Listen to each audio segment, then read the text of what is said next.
Many of the strongest cards in Yu-Gi-Oh! Have had effects that take cards out of your opponent's hand. And in this video, we'll be going over the absolute worst ways there are to discard away your opponent's cards. Starting us off at number 10, we have Helpoemer. This is a level 5 Dark Fiend with 2000 attack, and it cannot be special summoned from the graveyard, and its effect is at the end of your opponent's battle phase. If it's in the graveyard because it was destroyed by battle, your opponent discards one random card. The restriction matters a lot because at the time it was released, the best way to cheat monsters out was to bring them back from the graveyard. Still, Helpoemer's biggest issue is how slow and telegraphed it is. This is a level 5 with no summoning condition. If you wanted to play a tribute monster that hand rips your opponent, you could be playing Dicelops the Fire Monarch instead, who just takes a card on summon. Even if you do bring out Helpoemer, your opponent will most likely try to remove it with an effect instead to prevent its effect from going off. Your best bet is then either a tribute set and praying they beat over it, or crashing this into something else. At the very least, this restriction doesn't stop this card from being summoned from the deck from Reasoning or Monster Gate, which were popular ways to bring out much better boss monsters for the time. But even if you manage to both bring Helpoemer out and get it destroyed by battle, your opponent can easily play around it by just not going into the battle phase, or setting their cards near the main phase 1. Though if you do manage to get it off, it will actually activate every time while Helpoemer stays in the graveyard, which is probably more value than you can get out of any of the cards on this list, which is why it's only at number 10. And at number 9, we've got Dark Coffin, a normal trap that actually came in the same set as the last card. When a face-down Dark Coffin is destroyed and sent to the graveyard, your opponent can choose to either discard a card from their hand or target and destroy one monster they control. Dark Coffin, alongside Statue of the Wicked, were some of Konami's first attempts into making trap cards that punish your opponent for destroying them. Trap cards which gain effects when destroyed have seen play, but either because they had a good effect when they were used normally, such as Artifact Sanctum being able to pop a card or extra clock your opponent, or because they saw play when they're destroyed and they actually offered a very big payoff like Waking the Dragon, cheating out a game ender. Dark Coffin not only seems like a slight inconvenience compared to both these cards, and its modal nature makes it even worse since your opponent can just choose whatever effect would bother them less. Not only that, but you could also be playing traps that do what Dark Coffin do but better without needing your opponent to destroy them. Dogmatic Punishment can give you 2 pops instead of 1 by sending Elder Engine to Tist, and Appointer the Red Lotus can rip out a card of your choice instead. But at least since this card triggers when destroyed while face down in any way, you could combo with cards that pop your own cards, such as Magical Hats letting you bring out 2 copies of Dark Coffin from the deck for a double hand rip, or Monster Pop during the battle phase. And at number 8, we've got Aquarian Alessa. This is a level 4 Gemini monster with 1500 attack, and Alessa has the standard Gemini effects, where it's treated as a normal monster on the field or graveyard, and you can normal summon it while it's already on the field to make it gain its effect. That being, when it destroys a monster by battle, your opponent discards one random card from their hand. This card has the issue many other Gemini monsters did back in the day, where it probably wouldn't see play even if it got its effect without needing to go through the trouble of normal summoning it again. Even back in the day, it was pretty rare for monsters that only got their effects off when destroying monster by battles to see play, unless the payoff was getting free resources from your deck instead, like Blackwing Shirai the Blue Flame or Flameveil Firedog for easy extra deck plays. Alessa does benefit from being the right level for Gemini Spark, which was the saving grace for Geminis back in the day, though you could just play something with better stats and typing such as Alias or Crusader of Endymion.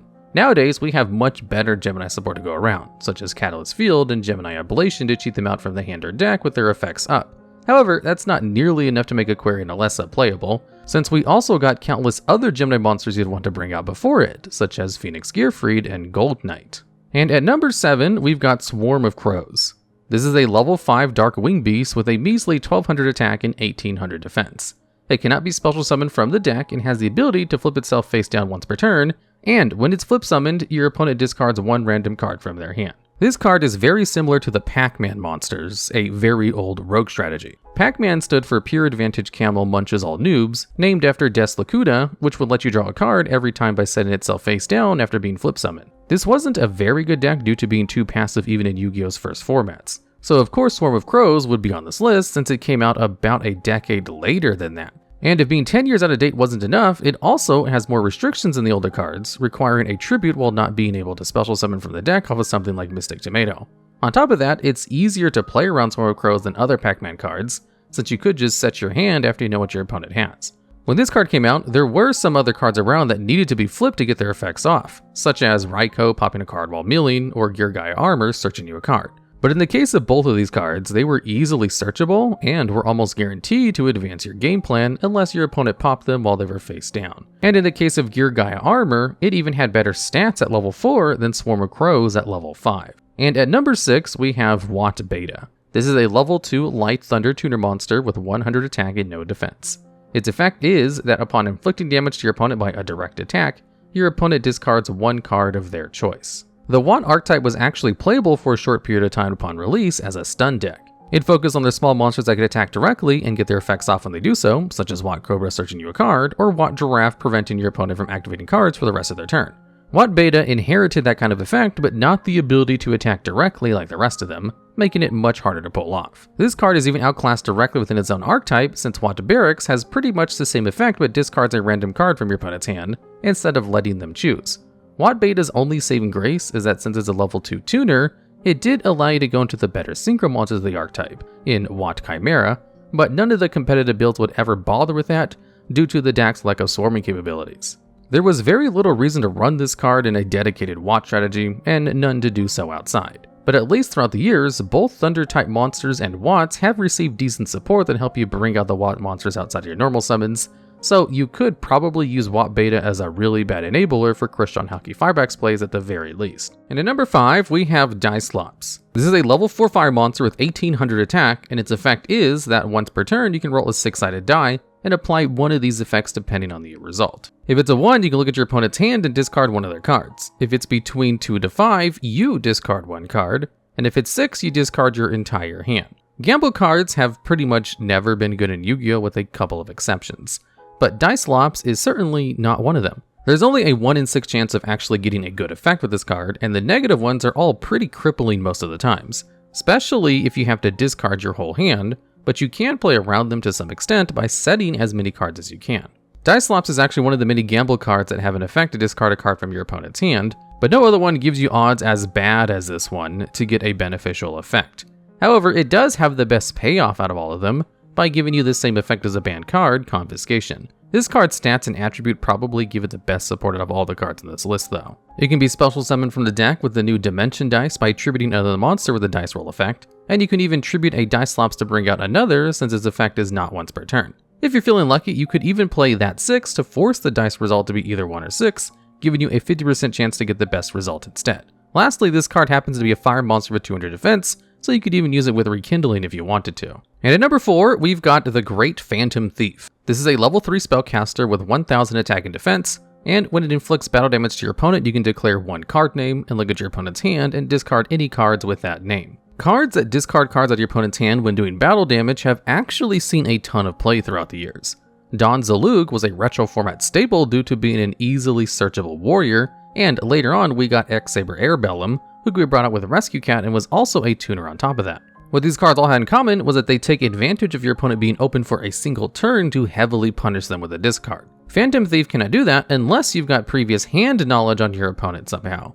Most of the times, not only will you have to get an opportunity to attack for damage with this very low statted monster, you'll have to get the same opportunity again next turn after seeing what your opponent has in their hand.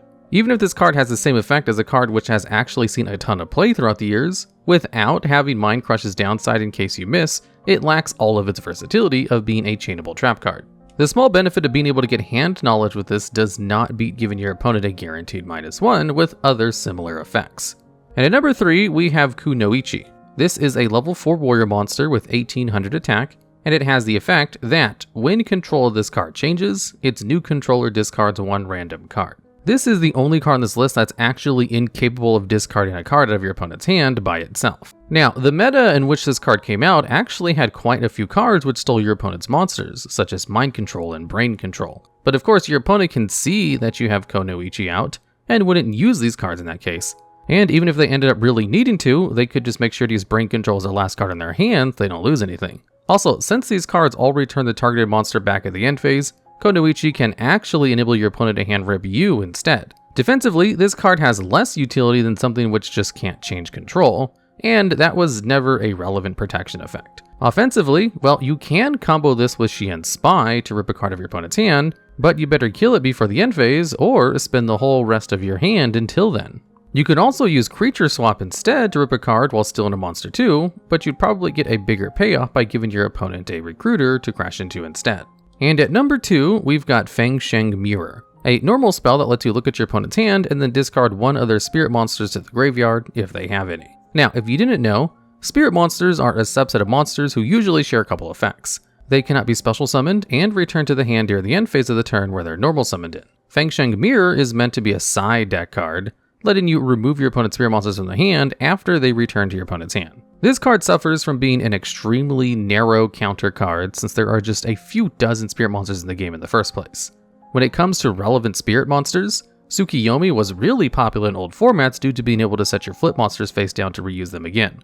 Dark Death Spirit saw some scatter play and tribute summon strategies due to being a reusable threat that could wipe monsters out every turn as long as you had some tribute fodder like Treeborn Frog. Fengsheng Mirror is hardly the best out for either of them, since using it effectively means that your opponent already got the value out of the monsters at least once before you manage to snipe it with a mirror. You're much better off just stopping the summon entirely, or negating the effect while also being able to use those effects against non-spirit monsters as well. The only thing this card gives you over other options is some hand information, which has never been a good reason to run a card in Yu-Gi-Oh! And finally, at number 1, we have Cxyz Battleship Cherry Blossom. This monster is a rank 4 Cxyz monster with 2400 attack, 2000 defense, and it requires a whole 4 level 4 monsters to be made. Its effect is that during your opponent's end phase, if they have more cards in their hand than you, they discard one of their choice.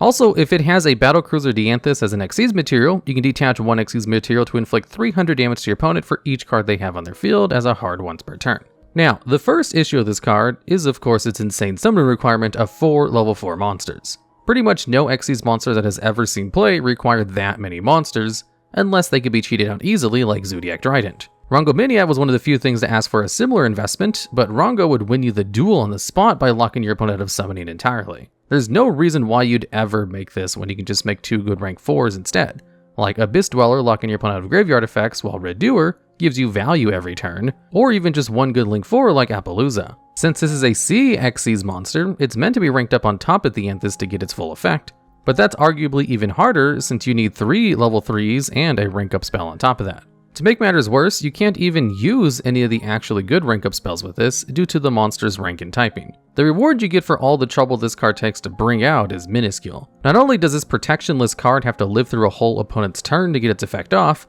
it even lets your opponent choose which cards to get rid of on top, making it trivial to play around. You also need to have less cards in your hand than your opponent to even resolve the effect, to make matters even worse. This is meant to go together with its second effect making your opponent set their card so that it burns for more damage, but at a whopping 300 damage per extra card they put down, I don't think this is going to dissuade anyone from doing that. When it comes to burning, you're much better off with something like Secret Barrel instead, and if you wanted hand ripping, you're much better off with any other card in this list, which is why Battleship Cherry Blossom is indisputably number 1. Alright, and that's the list. If you happen to know of any other cards to discard from your hand that are even worse than the ones in this video, or have any ideas for future ones just like this one, please let us know down in the comments.